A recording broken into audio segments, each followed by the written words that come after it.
Hello friends, मैं आपका दोस्त डॉक्टर सुनील कुमार और आप देख रहे हैं doctor Kumar education clinic. I am post doctorate in clinical medicine and the metabolic science and I am practising as a clinical physician. Last 2 decade से एज ए फिजिशियन मैं साउथ दिल्ली छतरपुर में प्रैक्टिस कर रहा हूँ। तो आज हम बात करेंगे कि जो गट प्रॉब्लम है, क्या पाचन तंत्र की जो समस्याएं हैं, मेटाबॉलिक प्रॉब्लम हो या गट प्रॉब्लम्स हो, क्या उनको बिना दवा के ठीक किया जा सकता है। ये बहुत दिन से सवाल है सोशल मीडिया पे, मेरे खुद भी पेशेंट पूछते हैं।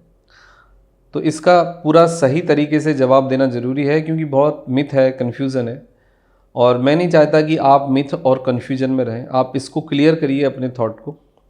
देखो, गट प्रॉब्लम्स को ये बात बिल्कुल ठीक है कि जितना आप कम से कम दवाई खाएं या बगैर दवा के आप इसको डील करें तो ये आपके लिए सबसे अच्छी बात है। That is the best condition. और मैक्सिमम गट की प्रॉब्लम्स को आप फूड से डील कर सकते हैं, यानी अपनी, लेकिन शर्त ये है कि आपको अपने फूड को मेडिसिन बनाना होगा, अपने फूड को समझना होगा, फूड के बारे में पढ़ना होगा। जैसे हम दवाई खाते हैं वैसे ही आपको फूड को एक डोज की तरह लेना होगा। जैसे आपने देखा होगा कि हम मेडिसिन को मिस नहीं करते, मेडिसिन को हम ओवरडोज नहीं करते और कोई भी मेडिसिन हम नहीं खा सकते, उसी तरीके से आपको समझना होगा।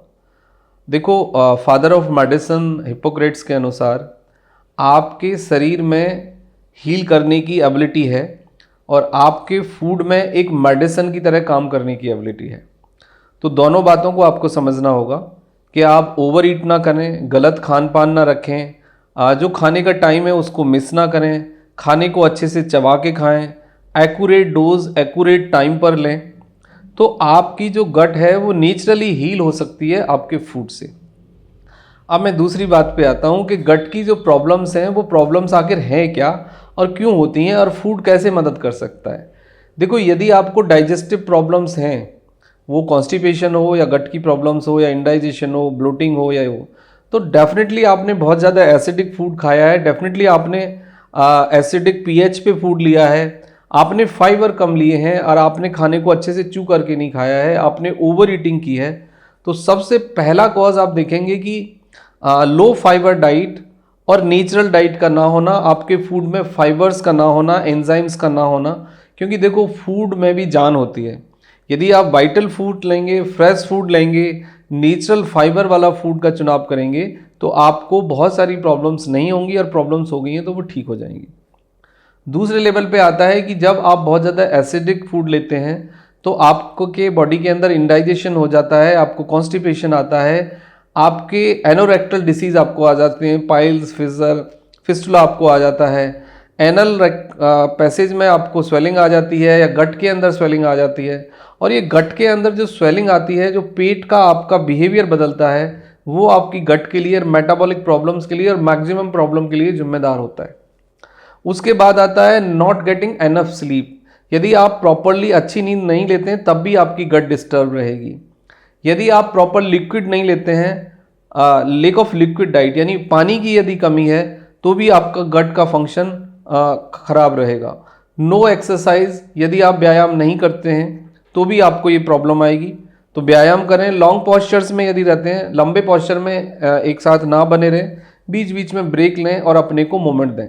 यदि आप बहुत ज़्यादा ट्रैवलिंग करते हैं, जर्नी करते हैं, एक पॉस्चर्स में बैठे रहते हैं तो वो भी एक गट को डिस्टर्ब करने का कारण है।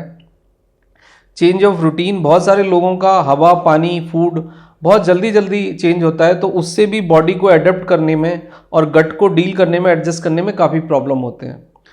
ओवर ईटिंग एक बहुत बड़ा कॉज है। नॉन वेज यदि आप खाते हैं तो फिजिकली एक्टिव लाइफ जिएं, फिजिकल वर्कआउट करें, स्ट्रेस को मैनेज करें। देखो, एग आप खा सकते हैं, आप नॉनवेज भी खा सकते हैं, लेकिन कंडीशन ये है कि 5 to 10 किलोमीटर आपको पैदल चलना है या दौड़ना है। यदि आप ऐसा नहीं कर रहे हैं, फिजिकली एक्टिव लाइफ स्टाइल नहीं है आपकी, वर्कआउट आप नहीं करते हैं, तो आपके लिए नॉनवेज और एग फिर नहीं है। स्ट्रेस को मैनेज करें क्योंकि स्ट्रेस आपकी गट को और आपके हार्मोन्स के सिक्रीशन को, एंजाइम के सिक्रीशन को डायरेक्टली प्रभावित करता है। तो स्ट्रेस को मैनेज करिए। और गट की प्रॉब्लम को यदि आप फूड से डील करना चाहते हैं तो आप अपने खाने में त्रिफला शामिल कर लीजिए और आप ईसबगोल शामिल कर लीजिए, पपीता, सेब, संतरा शामिल कर लीजिए, टमाटो सूप शामिल कर लीजिए, लेमन वाटर शामिल कर लीजिए, एलोवेरा जूस शामिल कर लीजिए। तो इन सब से आप अपने कॉन्स्टिपेशन, इंडाइजेशन और गट रिलेटेड जो समस्याएं हैं इनको डील कर सकते हैं। मतलब मेडिसिन को नेचुरल डाइजेस्टिव, नेचुरल प्रोबायोटिक जो मेडिसिन हैं फूड के रूप में आप उनको कंज्यूम करिए और एक पॉजिटिव लाइफ स्टाइल ऑप्ट करिए, पॉजिटिव एंगेजमेंट की तरफ जाइए।